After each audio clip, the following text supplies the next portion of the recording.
Vehicle வந்து பார்த்தீங்கன்னா 6G. இங்கே பாருங்கள், இந்த ப்ராப்ளம் என்ன ப்ராப்ளம்னு கேட்டிங்கன்னா, இன்ஜின் கேஸே வந்து பார்த்தீங்கன்னா இந்த சைலன்சர் உடஞ்சி ப்ரோக்கன் ஆகிருக்கு. இங்கே பாருங்கள், இதில் இந்த போல்டு போட்டு டைட் பண்ணுற இடம் வரும். இங்கே பாருங்கள், இந்த கிளாம்ப் இப்படி வரும். உங்களுக்கு கஸ்டமர் வந்து என்ன பண்ணியிருக்காருன்னா, இந்த வண்டியோட பெரிய அட்வான்டேஜ் என்னென்னா, இந்த சைலன்சர் மாடலை வந்து சீட்டுள்ளே வச்சு எடுத்து வந்துடலாம். அதுதான் வந்து இந்த 6Gயில் என்ன விஷயம் பண்ணியிருக்காங்கன்னா, இது ஒரு நல்லது பண்ணியிருக்காங்க.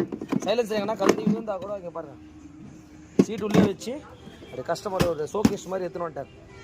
இந்த வண்டிக்கு பார்த்துருப்பீங்க. இங்கே பாருங்கள், இதை வந்து பார்த்தீங்கன்னா இந்த கேஸில் பக்காவாக அலுமினியம் வெல்டிங் பண்ணிவிட்டு இதே மாதிரி டிசைனை வந்து இங்கே கொண்டு வந்துருவாங்க. இங்கே பாருங்கள், இதெல்லாம் வந்து பார்த்தீங்கன்னா ரொம்ப ஒரு கிரிட்டிக்கலான ஒர்க்கு தான் இது. இங்கே பாருங்கள், இதை வந்து பர்ஃபெக்டாக பண்ணியிருக்கோம்.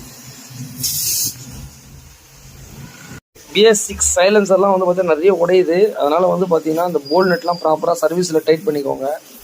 ஏன்னா இல்லைனா வந்து பார்த்தீங்கன்னா நம்மளே நிறைய வண்டி பண்ணிட்டோம். நம்ம வீடியோஸில் பார்த்தீங்கன்னா உங்களுக்கு தெரியும். பாருங்க, இந்த வெஹிக்கிள் வந்து பார்த்தீங்கன்னா இந்த BS6 வெஹிக்கிள் பார்த்துருப்பீங்க. அந்த சைலன்சரை சீட்டு உள்ளே வச்சு அந்த கஸ்டமர் நம்மகிட்ட அந்த வண்டி எடுத்து வந்தார். இதெல்லாம் பண்ண முடியுமான்னு சொல்லிட்டு 2-3 இடத்துலையும் கேட்டிருக்காரு. என்ன சொன்னாங்கன்னு தெரில. இல்லை சார், கம்பெனியில் போனால் செட்டாக தான் மாற்றுவேன்னு சொல்லியிருக்காங்க சார், இன்ஜின் கேஸோடு தான் மாற்றுவோம், இதெல்லாம் நாங்கள் பண்ண முடியாது அப்படின்ற மாதிரி சொன்னேன்னு சொல்லி கஸ்டமர் சொன்னார். இது இப்போ பர்ஃபெக்டாக வந்து பார்த்தீங்கன்னா தெரியும், அந்த கிளாம்ப் மாதிரி போட்டு பில்டிங் ஒர்க்கெல்லாம் பண்ணிவிட்டு எவ்வளோ நீட்டாக அந்த ஒர்க்கை பண்ணியிருக்கோன்றதை பார்த்துக்கோங்க. வெஹிக்கிளும் உங்களுக்கு ஷார்ட் பண்ணியும் காட்டுறேன். இதை பாருங்கள், BS6ல் வந்து பார்த்தீங்கன்னா இந்த மாதிரி நிறைய பிரச்சனைகள் வந்து இந்த சைலன்சரில் வந்துட்டுருக்கு. அதனால் இந்த 2 போல்ட்டை மட்டும் எப்போவுமே ஒரு 1000 கிலோமீட்டர் ஓடினாலே நார்மலாக வச்சு ஒரு டைட் வச்சுக்கோங்க. இல்லைனா உங்களுக்கு ப்ராப்ளம் தான் உங்களுக்கு. Okay, thanks to all.